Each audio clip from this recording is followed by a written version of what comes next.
Alors aujourd'hui, on va décortiquer ensemble le guide officiel de Claude. Claude, c'est l'IA d'Anthropic qui est vraiment en train de bousculer les choses. On va voir un peu ce qui se cache derrière ce nom dont tout le monde parle en ce moment. Et franchement, le phénomène est là, on ne peut pas le nier.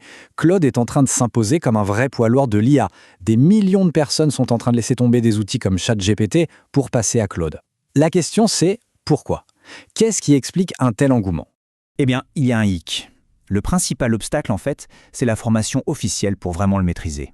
Imaginez un peu, plus de 15 heures de cours. Et pour ne rien arranger, tout est en anglais. Pour beaucoup de monde, c'est juste mission impossible.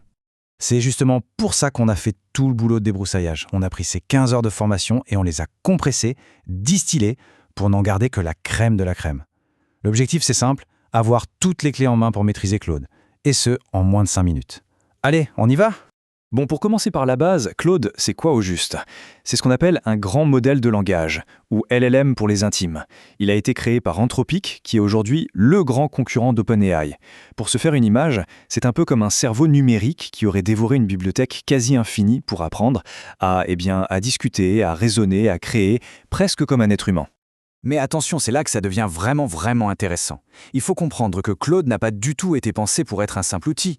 Non, la vision d'Anthropic est radicalement différente de ce qu'on a l'habitude de voir. Ils ont une autre idée en tête pour l'IA. Et voilà, cette phrase, elle résume absolument tout. Claude, ce n'est pas juste un assistant qui attend passivement qu'on lui donne des ordres. Non, il a été conçu pour être un véritable partenaire de réflexion, un collaborateur en fait. Quelqu'un avec qui on peut explorer des idées, brainstormer des solutions, s'attaquer à des problèmes vraiment complexes. Et cette nuance, elle est fondamentale. Ce qui le rend aussi si différent, c'est son ADN éthique. C'est ce qu'Anthropic appelle sa constitution de l'IA. C'est tout simple, mais hyper puissant. Il y a 3 principes qui guident absolument toutes ses réponses. 1. Être utile. 2. Être inoffensif. Et 3. Être honnête. Concrètement, ça veut dire qu'il est programmé pour refuser de donner des réponses dangereuses et pour dire clairement quand il ne sait pas quelque chose. Autre point important à savoir, quand on dit Claude, en réalité, on parle d'une famille de modèles. Il y en a 2 principaux. D'un côté, il y a Opus, pensez-y comme la Formule 1 des IA, c'est le modèle le plus puissant qui existe, idéal pour des tâches très lourdes comme du code de haut niveau ou de l'analyse financière. Et de l'autre côté, il y a Sonnet. Lui, c'est plutôt la voiture fiable et rapide du quotidien, parfait pour 99% des besoins de tous les jours. Ok, mais soyons clairs. Comme n'importe quel partenaire, Claude n'est pas parfait. Loin de là. Et pour vraiment bien collaborer avec lui, c'est absolument essentiel de connaître ses points forts, bien sûr, mais surtout de bien comprendre ses limites.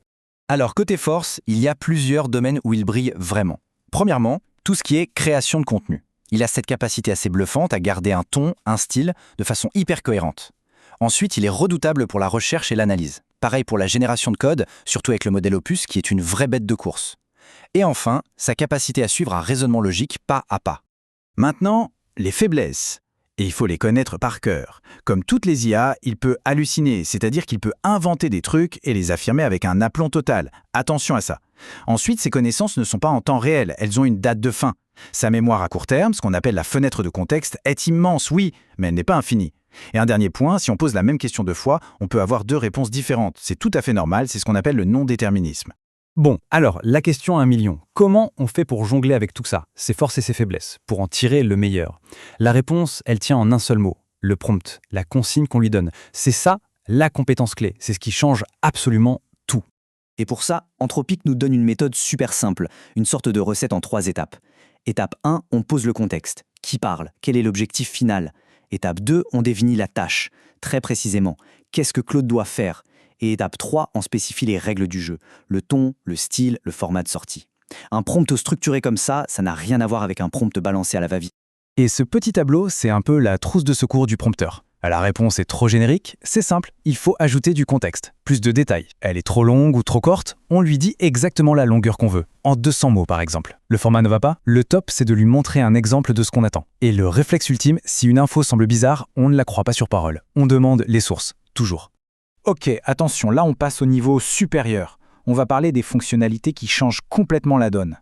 La plupart des gens, en fait, ils restent sur la petite fenêtre de chat sans se douter qu'ils n'utilisent qu'à peine 10% de la puissance réelle de Claude. La première, c'est Cowork. Et ça, c'est assez fou.